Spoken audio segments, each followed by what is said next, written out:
এটা হচ্ছে আমাদের তেলকারের বিল। কয়েকদিন টানা বৃষ্টিতে এটা একেবারে জলের তলে চলে গেছে এবং আমাদের যে গ্রামে এবং মাঠে যাওয়ার রাস্তা সেটাও কিন্তু একেবারে জলের তলে চলে গিয়েছে।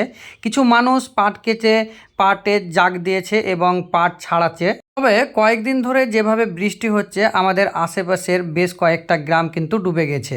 আমরা ভাগ্যের ব্যাপার যে আমরা রানীনগর গ্রামে বসবাস করছি, যেখানটা এখন বর্তমান উঁচু হিসেবে ধরা হয়, কারণ এখানে NH-34 নামে একটি বাইপাস রোড হয়েছে, যার কারণে গ্রামে জল ঢুকতে বাধা পায়। আর যদি প্রচণ্ড বৃষ্টি হয় এবং এই গ্রাম যদি ডুবে যায় তাহলে 2000 সালে যে বন্যা হয়েছিল তার থেকেও ভয়ঙ্কর পরিস্থিতির সৃষ্টি হতে হবে, তবেই কিন্তু আমাদের এই গ্রাম ডুববে।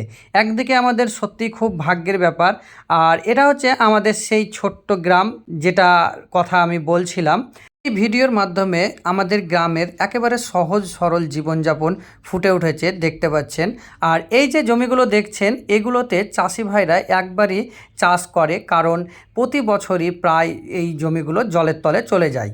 তাই আমাদের জীবনযাপন সত্যি কথা বলতে গেলে একেবারে একটু কিন্তু কঠিন হয়েই পড়ে। কোনো যদি সময় পায় তাহলে আমাদের গ্রামের রাস্তাঘাট কেমন এবং আমাদের গ্রামের মানুষ কিভাবে বসবাস করে, চলাফেরা করে, সেটা ভিডিওর মাধ্যমে তুলে ধরার চেষ্টা করব।